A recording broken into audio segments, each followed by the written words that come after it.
प्यारे छात्र छात्राओं, नमस्कार, प्रभात।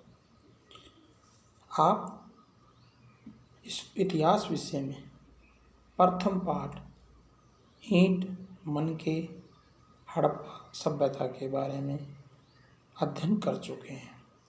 आज हम द्वितीय पाठ राजा, किसान और नगर आरंभिक राज्यों के पाठ के विषय में कुछ महत्वपूर्ण बिंदुओं पर इस वीडियो क्लिप में चर्चा करेंगे।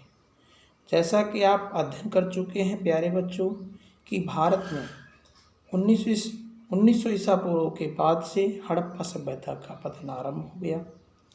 1900 ईसा पूर्व से लेकर 600 ईसा पूर्व तक के काल के दौरान एक लगभग 1400-1500 साल का एक लंबा जो पीरियड चला। इस लंबे पीरियड में अनेक परिवर्तन आए और 6ठी ईसा पूर्व के आसपास भारत में एक नई तरह की व्यवस्था का आरंभ होने लगा। इन्हीं व्यवस्थाओं में था महाजनपदों का उद्भव। महाजनपद किन्हें कहा जाता है, जनपद किन्हें कहा जाता है, इनकी जानकारी हमें कैसे पता चलती है, इसके बारे में हम आपको बताते हैं। महाजनपद से पहले जनपद का अर्थ समझना होगा। जनपद का अर्थ होता है जन का मतलब लोग, पद का मतलब पैर। जहाँ पर किसी विशेष कुल, विशेष जाति, विशेष वर्ग के लोगों ने अपने आप अपना निवास बनाया, उस क्षेत्र को जनपद कहा गया। जब कई जनपदों को मिलाकर एक बड़ा जनपद से महाजनपद का रूप ले लिया, उस समय 6ठी ईसा पूर्व में भारत में 16 महाजनपदों के हमें प्रमाण मिलते हैं।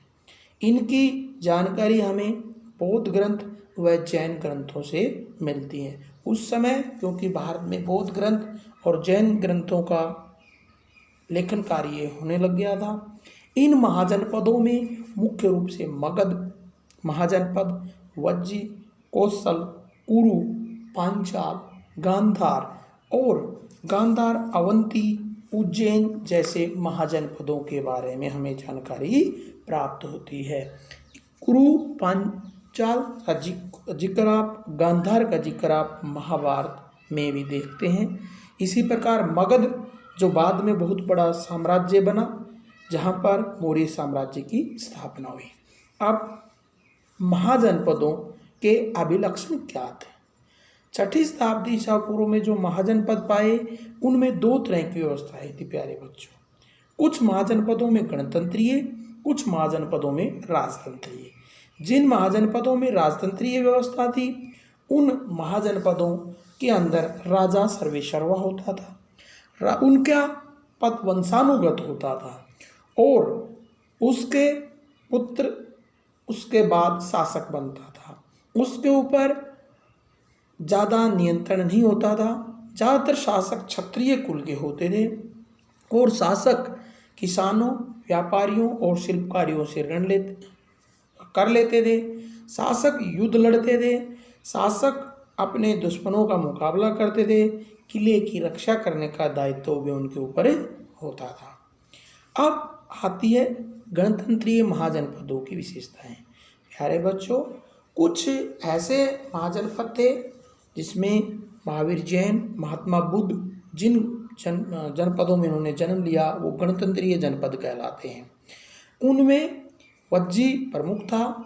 इस समूह के प्रत्येक महाजनपद में राजा का पद होता था, लेकिन उस पर एक समूह का नियंत्रण होता था। उस समूह को ओलिगार्की या समूह शासक के नाम से जाना जाता था। उसके वह राजा को अपदस्थ कर सकता था, यानी पद से हटा सकता था, और राजा को निरंकुश होने से रोकता था। और इस तरह से उनका शासन आम लोगों के राय व सहमति से चलता था, जिसमें आम विद्वत और अच्छे लोग उसमें शामिल थे। ये थी महाजनपदों के बारे में सामान्य जानकारी। धन्यवाद।